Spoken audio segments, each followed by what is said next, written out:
difficultés sociales à l'hôpital touchent aussi le SAMU. Le service était en grève ce mercredi, mais répondait quand même à l'appel du 15. À Grenoble, les ARM demandent 2 temps pleins supplémentaires. C'est la crise du logement aussi chez les oiseaux. Construisez-leur une cabane grâce au spécimen exposé pour quelques jours encore à la Maison de l'Architecture, place de Bérulle, à Grenoble.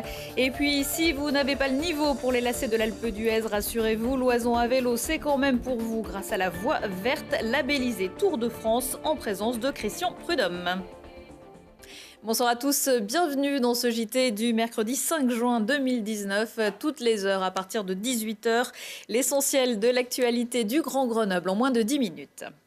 D'habitude, ce sont eux qui répondent aux appels au secours des personnes qui composent le 15. Mais ce mercredi, ce sont les assistants de régulation médicale qui ont lancé leur appel au secours. À Grenoble comme au niveau national, ils étaient en grève pour demander plus de formation, un meilleur statut et de meilleures conditions de travail. Au CHU Grenoble-Alpes, ils estiment qu'il faudrait 2 temps pleins supplémentaires. Un mouvement soutenu à 100% par tout le service qui a pourtant continué de fonctionner normalement.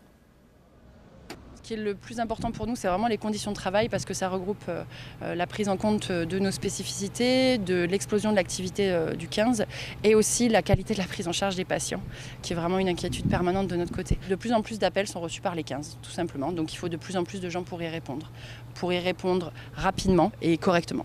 Le SAMU 38, c'est plus d'1 million de communications par an, avec des centaines de dossiers traités par jour. Parfois, chaque personne de la régulation est en ligne, en fait, ce qui fait qu'on ne peut pas répondre aux appels rentrants. Nous, le problème, c'est que chaque appel est important. Ça peut être de l'urgence vitale ou pas, n'empêche que tant que je n'ai pas décroché, je ne sais pas. Donc aucun appel ne peut attendre pour cette raison. Du côté armes, ce qui se passe, c'est qu'on est en fait en suractivité en permanence. Donc on a besoin de renforts en permanence. Donc on a très souvent 1 à 2 agents par jour qui sont en heures supplémentaires parce qu'il y a tellement d'activités qu'il faut plus d'agents. Là, on a été en heures supplémentaires tout l'hiver. On a été en heures supplémentaires encore pendant 2 mois, même hors période d'hiver. Ce qui crée effectivement auprès des agents de la fatigue, beaucoup de fatigue et puis l'impression que ça ne va pas aller en s'améliorant en fait. Au niveau national, des discussions sont en cours avec le ministère de la Santé et au niveau local avec le CHU, la direction qui leur répond qu'il n'y a pas de budget. Cette grève de 24 heures pourrait être reconduite. Choisir, c'est renoncer. Le sénateur isérois Didier Rambaud fait partie des 16 personnalités de la Commission nationale d'investiture de la République en marche qui aura la lourde tâche de désigner les candidats de la REM aux prochaines élections municipales en mars 2020. Il y a Grenoble, ils sont déjà 3 candidats à la candidature. Émilie Chalas, Cécile Prost et depuis hier, Olivier Six. Pour les candidats au perchoir, direction la Maison de l'Architecture, pas de projet pharaonique pour le dernier concours proposé par l'école d'architecture de Grenoble, mais plus modestement des cabanes à oiseaux pour faire écho à l'événement Paysage. Mais attention à l'apparente simplicité de cette tâche de micro-architecture. Le résultat est exposé en ce moment à la Maison de l'Architecture, place de Bérulle. Laboratoire et Marie-Vonne Arnaud nous ont proposé de faire une exposition et surtout un concours de micro-architecture de cabanes à oiseaux, mais un concours ouvert aux architectes, aux designers, aux étudiants en architecture et aux étudiants en design. Une trentaine de projets, donc tous les projets sont exposés. Et ensuite, il y a eu 2 jurys. D'une part, un jury composé d'architectes, de designers et d'une personne de la Ligue pour les oiseaux. D'autre part, on a fait un prix du public. Les gens qui viennent visiter l'exposition votent. Alors c'est celle-ci qui est juste ici, qui a gagné le prix du public, notamment je pense pour son symbole de réunion entre nature et culture, on va dire, puisqu'à la fois avec ce dôme très géométrique et puis ce panier composé en fait de végétation. L'exposition a été prolongée jusqu'au 11 juin. L'Oison mise à fond sur le tourisme 4 saisons. Quelques jours après avoir lancé la marque de son territoire et son logo, l'Oison donnait mardi un coup de projecteur sur sa toute nouvelle voie verte. Grâce à la venue de Christian Prudhomme, patron d'ASO, organisateur du Tour de France et du Critérium du Dauphiné, l'axe réservé à la circulation non motorisée vient en effet d'être labellisé Tour de France. Lilian Veillet, Baptiste Bertrand. Relier la Croix de Fer à l'Alpe d'Huez à vélo, c'est maintenant possible sur une piste cyclable. Une voie verte de 23 km vient d'ouvrir et permet de traverser la vallée de l'Oisans depuis Venosque jusqu'à Almont pour profiter du paysage et rouler en toute sécurité. Alors aujourd'hui, cette voie verte, elle est faite pour la sécurité des pratiquants, pour le plaisir de se promener au cœur de l'Oisans, le long de la Romanche, dans cette magnifique plaine tout à fait exceptionnelle qui, il y a quelques siècles, était un lac et qui a conservé une végétation remarquable. Véritable terre de vélo, avec à son compteur 30 arrivées à l'Alpe d'Huez depuis 1952, l'Oisans est lié à l'histoire du cyclisme français. La nouvelle voie verte vient donc d'être labellisée Tour de France. Nous souhaitons densifier le lien entre la bicyclette du quotidien et le vélo des champions. Dans beaucoup de pays étrangers, il y a une évidence, c'est que le Tour de France est une locomotive pour inciter à la pratique de la bicyclette. Quel peut être l'intérêt pour nous, vous pourriez me demander? C'est tout simplement que les rares pays dans le monde où il y a encore plus de gens qui regardent le Tour de France qu'en France, ce sont des pays où les gens sont naturellement à bicyclette. C'est la Belgique, c'est le Danemark, ce sont les Pays-Bas. Donc il y a un lien d'évidence.